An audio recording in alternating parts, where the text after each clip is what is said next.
Because so much of the freight that rolled in along the narrow gauge was destined for export, the Avontuur Railway has always had a close connection with ships and the sea. By the time Port Elizabeth celebrated its centenary in the 1920s, the city was well established as a port. But at this stage, cargo still had to be transferred in lighters to and from the 3 jetties which made up the harbour and the ships anchored in the roadstead.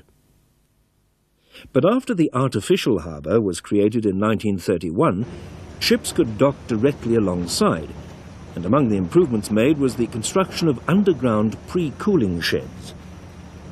Hidden under the concrete slabs of No. 2 Quay lie what is left of these sheds.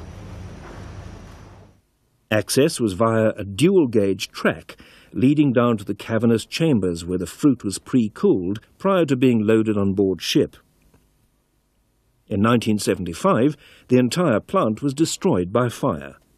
The burnt-out hulk was filled in with rubble and replaced by the above-ground shed which serves the fruit industry today. The only reminder of the once busy access ramp is an untidily truncated stump. Much of the material from which the harbour itself was built came in along the narrow gauge. The breakwater, which created the new artificial harbour, was built from stone extracted from the quarry at Chelsea, 22 kilometres inland. The quarry has been flooded for many years now, having succumbed during a particularly wet, rainy season. It's said that all manner of earth-moving equipment remains drowned in its murky depths.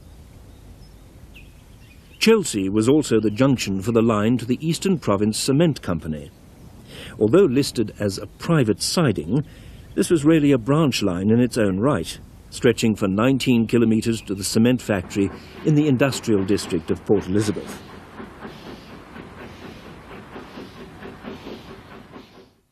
It was from here at Chelsea that the private Baldwin 462 of the Eastern Province Cement Company took charge of the limestone trains headed for the factory.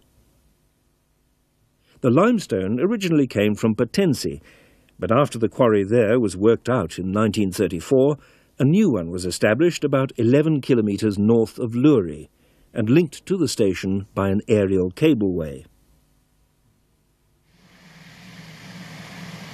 In later years, this cableway gave rise to narrow-gauge trains that would not have looked out of place on the standard gauge, triple-headed diesels with 830 tons in tow.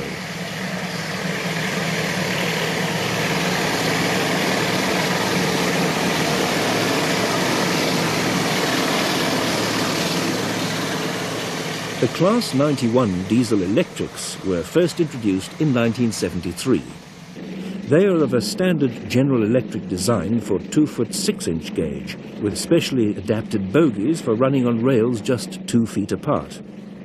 So these machines are very large and powerful for such a narrow gauge.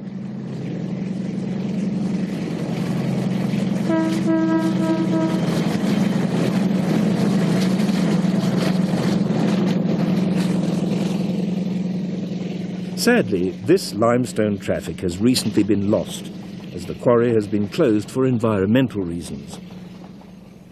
The aerial cableway has ground to a halt, its structures standing eerily gaunt in the silence of the valley. Someone, somewhere, threw a switch for the last time, leaving loaded buckets stranded in the air and long lines of empty wagons rusting in the grass.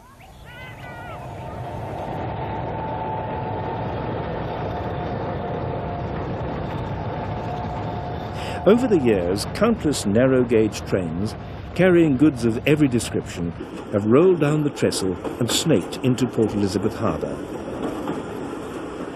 Transporting everything from stone to timber, from pipes to produce, the narrow-gauge railway has faithfully and efficiently serviced the economy of the region for nearly a century. But today, the future of the Avontuur Line is hanging in the balance. The pioneer railway that uplifted the Longkloof is now lying in the shadow of its own decline. Assachaibos, once the gateway to the valley, sees only a fraction of the traffic that it used to. At present, only timber trains go further west than this, and 120 kilometres of underutilised track lie between here and Avontuur.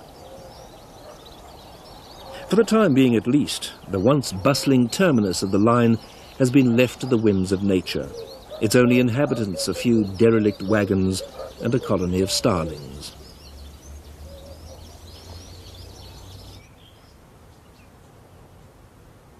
Like the Longkloof, the Avontuur Valley has also come a long way since the subsistence farming of the early 1900s. Here too, the railway was the catalyst for development, and agriculture is still the backbone of the region. Examples of this development are to be found at enterprises like Potensi Citrus, where every modern sophistication is employed to meet the exacting demands of taste and fashion. State-of-the-art cleaning, sorting and packaging equipment prepares the fruit for its journey to discerning overseas markets. But it's a journey that these days is more likely to begin by road than by rail. The role that the narrow gauge railway plays in moving the seasonal traffic has diminished in recent years. This is partly due to the difficulty that the railway has experienced in keeping up with new trends in containerization. For export purposes, 12-metre containers are increasingly preferred by shippers.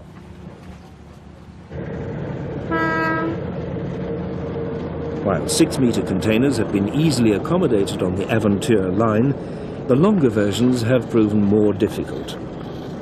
Still, innovative new strategies to solve this problem are now being actively pursued by the railway and will be implemented in due course. However, there is one overarching constraint that's proving to be the toughest nut to crack. The narrow gauge railway is not allowed to set its own tariffs. The tariff structure is imposed from above by national management in a one-size-fits-all approach. Spoornet, with its mainline mindset, often applies inappropriate broad-gauge thinking to narrow-gauge problems. This is a step backward, since even in the earliest years of its operation, it was recognized that the Avontuur system would be best run as an independent entity. J.R. Moore, the first superintendent of the line, was responsible only to the general manager of the Cape Government Railways. Unfettered decision-making was sacrosanct, with operation complementary to, but in no way subject to, mainline activity. For a few years in the 1990s, the Avontuur Railway again achieved a high degree of independence. It was ring-fenced, and during that brief period, traffic levels rose and revenue increased. There was incentive and initiative. Management was nimble and had the autonomy to make quick decisions. The point was proved that the people directly connected with a railway know how to run it best. But at present, traffic volumes on the line continue to slide. If this goes on, a decline in the infrastructure itself could eventually follow. However, thus far, the line is still in very good condition, chiefly because, in the local context, the motivated few keep on tirelessly chipping away. So for now, the Apple Express Society still has a working railway to run its trains on.